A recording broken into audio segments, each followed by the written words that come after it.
My boyfriend's friends pretended to kidnap me for a proposal, but they made it too realistic and brought me to him traumatized. Posted by you/cautious_rabbit. I'm trembling and just created this alt account because my main account has a lot of details about me that would make it easy to trace back. A week ago, my 23F boyfriend, 26M, told me he had a camping trip planned with his friends for Friday, today. He said he would have no service and that he'd see me on Sunday.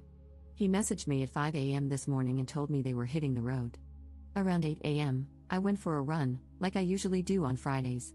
I keep one headphone in while I run because I'm often on a work call. While I was running, I noticed an SUV that kept popping up. In hindsight, it looked just like my boyfriend's childhood friend's car.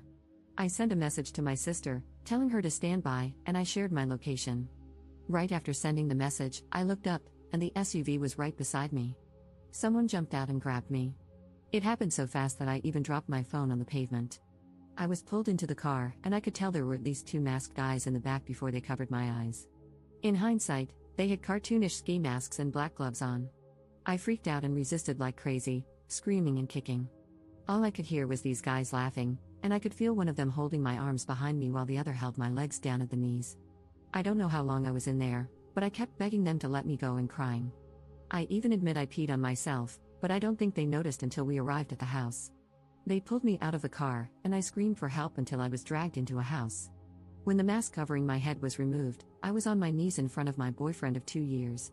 He was staring at me with a confused look before he started angrily asking his friends what was going on. As I started to process what was happening, I realized he was dressed nicely, and there were romantic decorations around the entryway to his house. I recognized him in the setting, and I collapsed into sobs. I probably had a 5-minute panic attack in that car on the way there and another one sitting in the entryway to his house.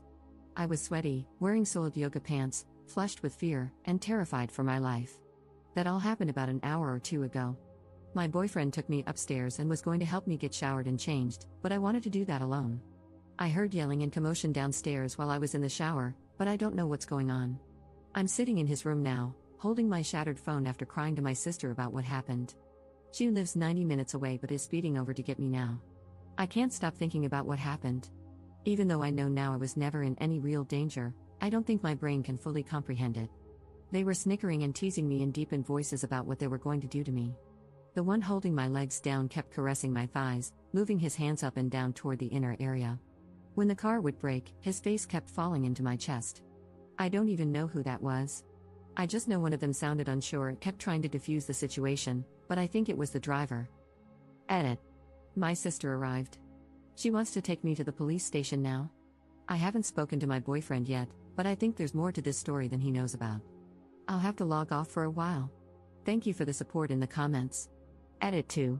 I'm working with the police now. This is going to be investigated as false imprisonment if I press charges. My sense of time was so warped. From where I was picked up to his house was about 7 to 10 minutes by car, but it felt way longer than that. As for the friends, the driver was his childhood best friend, whom I actually get along with well. He was in tears when he voluntarily arrived at the police station to give a statement. The other 2 were friends from his athletics class, which he started attending a few months ago.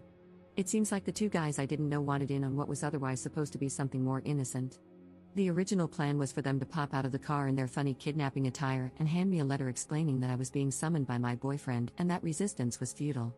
It seems the plan changed as the 2 new friends wanted to shake me up a bit more and make it feel more real. Edit 3. I've had time to calm down and have had long talks with my sister. We are going to meet up with my I'm not sure yet, boyfriend for dinner tonight. He has been respectful of my requests for space but has been emotional whenever he thinks about what I went through this morning. His best friend contacted me repeatedly, apologizing for allowing it to get that far, but I asked him to stop, and he did. The best friend's fiancé reached out and has been supportive and apologetic, too. I'm astounded by the support I've received here and wish I could thank each of you individually. I've never had anyone other than my sister and boyfriend care for my mental well-being like this. Reddit is a very kind place sometimes. Update 2 weeks later. Hello, I apologize for going MIA. I saw my story posted on r/Bistov Redditor updates, so I finally logged back in. There's a lot I wish I could share with you all, but unfortunately, due to legal consultation, it's best I keep much of it private. In short, I'm healing. My now fiancé proposed to me privately last week. We've had many tough conversations, and his responses to everything reminded me how safe and loved I feel with him. He didn't ask for or endorse that type of plan. I've learned that the two friends I didn't know well were highly influenced by YouTube pranksters and social experiment channels. Also, one of them let us know he is on the spectrum and apologized for his role. I think that's all I can share for now. I am only consulting at the moment and may not press charges. Thank you so much for all the kindness and support. Opening my inbox today warmed my heart incredibly. Edit. There are a lot of people who disagree with me staying with my fiancé. I'm sorry I couldn't explain in detail how confident I am in him throughout this. Please read carefully before passing judgment, and I'm sorry I couldn't please everyone with my decisions. However, after further reflection, I think pressing charges is the best course of action. Maybe I'm a bit too tender-hearted, but I didn't want the former best friend to face consequences either. That said, it seems he has too. Second update 7 months later. Hello, concerned friends. I'm not sure if anyone still remembers me, but I wanted to give a final update as I close out this year. 2024 was crazy for me. I spent the entire year working on myself in therapy. I developed an obvious trauma response to being in public, especially when men would sneak up behind me or quickly exit cars near me. I also developed a fear that made life tough. I became very afraid of my fiancé's friends. I love and trust my friends and family with all of my being, but I found that I couldn't trust anyone he brought into our life because of a feeling of losing control. Sorry if this is a bit incoherent, I'm not really sure how I feel myself. But the point is, if I haven't vetted and learned to trust people, I struggle to allow them into my life. I decided to end things with my ex-fiancé. It was tough and took months to do, but I feel better for it. He is a great man, but there were behaviors from him and his friends before, during, and after the incident that gave me pause. The doubt and mental anguish were too much, and I just had to run away from it all. Shockingly to me, but not to my therapist, I feel immensely better now. It's almost like a switch went off, and being away from him has expedited my healing so much. I'm scared about being at my age and starting over, but I'd rather not be married at all than live in the stress I was in. Happy New Year, everyone. Also, an update on the legal side, the charges were dropped, and I was not mentally able to pursue anything further. I will say the lives of his friends have been stained, and I don't care to check the extent. I just know there was a breakup, and one was kicked out of their living situation over it all. Commenter. I'm autistic and an attorney. One of the great benefits of autism, in my opinion, at least, is that I can very clearly discern the rules of what's right and wrong, as well as what's legal. It's one of the reasons I'm on my state bar's ethics committee. We literally have the guidelines and laws written out. It's great, and yes, there are shades of gray and some room for interpretation, but not in this case.